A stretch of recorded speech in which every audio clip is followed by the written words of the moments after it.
This is Mrs. Jane. I'm doing a read aloud of Blood on the River, Jamestown 1607 by Elisa Carbone. And we're on chapter 17 on page 128. The country is excellent and very rich in gold and copper. Of the gold we have brought assay, an ore sample, which proved worthless, and hope to be with your lordship shortly to show his majesty and the rest of the lords. Captain Christopher Newport, from a letter to the Lord of Salisbury. Captain Newport brings so many changes it nearly makes our heads spin. Captain Smith is freed and Master Archer is taken off of the council.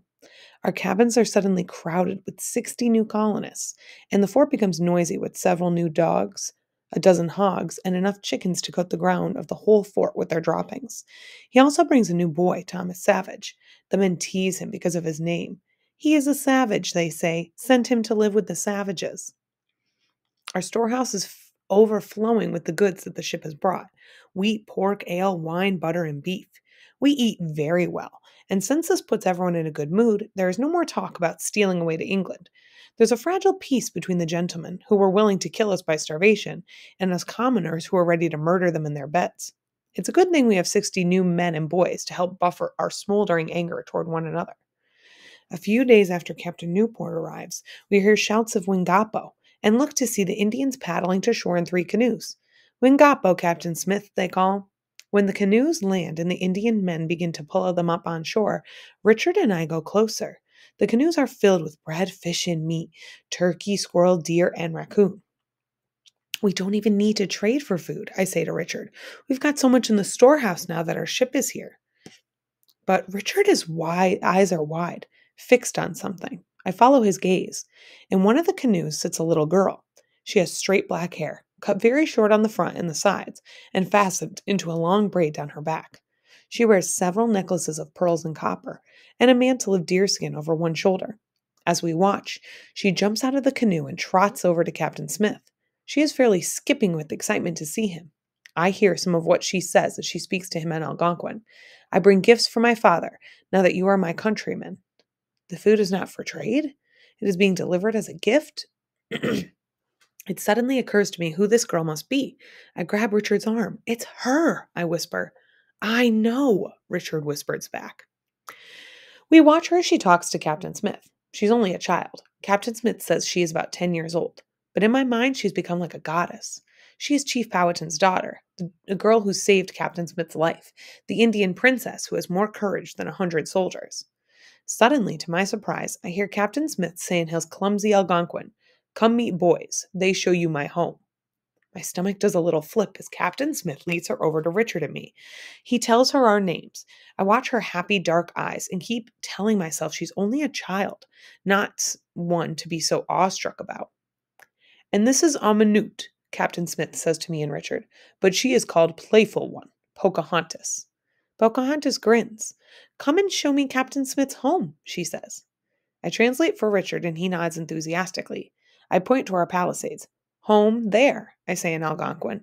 It is my first time trying out my newly learned words on a native speaker, and when she understands, it feels like magic. Pocahontas runs up the hill, nimble as a deer on her bare feet.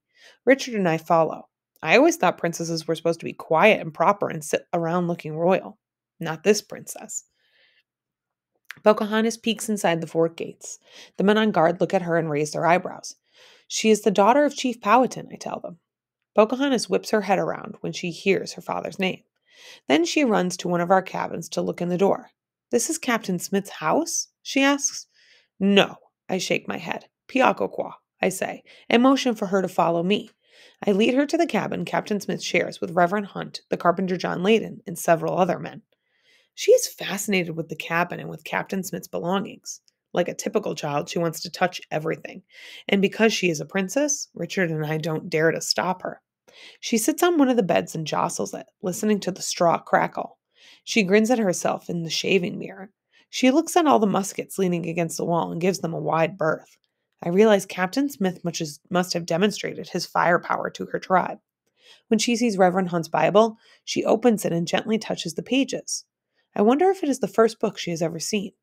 When she goes to pick up the straight razor, Richard gasps. I pull it away. "Sharp," I say loudly in Algonquin. "Bad." She gives me a mischievous look, takes the blade, and runs it quickly across her arm. Richard cries, "No!" I yelp and lunge for her. I grab the blade out of her hand. Richard grasps her arm. "Quick, get Doc Wanton," he yells. But Pocahontas just giggles. When we inspect her arm, there is no cut at all. She has played a trick on us. "Can you run fast?" she asks, as if she had not just scared the living daylight out of us. "Yes," I say. Running is something I've always been good at.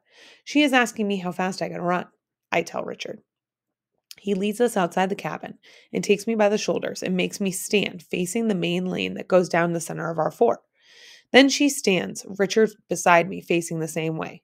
"We will race," she announces. It's a warm winter day, as warm as a spring day in England, and around the fort, men are outside working on everything from repairing wattle and daub walls to shucking corn. They watch in amusement as we prepare for our race.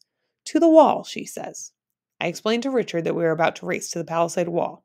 He nods in approval. Pocahontas readies herself next to Richard. She counts with her fingers. Nut, nigh, nuss.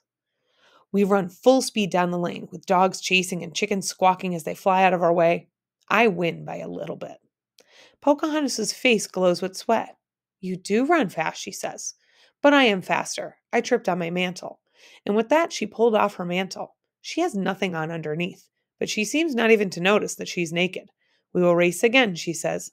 "I will win this time." We line up again. I am not so ready to let a 10-year-old girl beat me. Pocahontas counts. Nut, nigh, nuss. I pump my legs as fast as they will go. But this time, free of her mantle, Pocahontas wins easily. "You just got beat by a girl," Richard teases.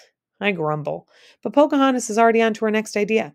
"Can you do this?" she asks, and she wheels herself hand to hand and foot to foot like on a cartwheel. I try to imitate her, but I end up falling on my bum. Pocahontas laughs and shows us again. Richard copies her and actually does quite well.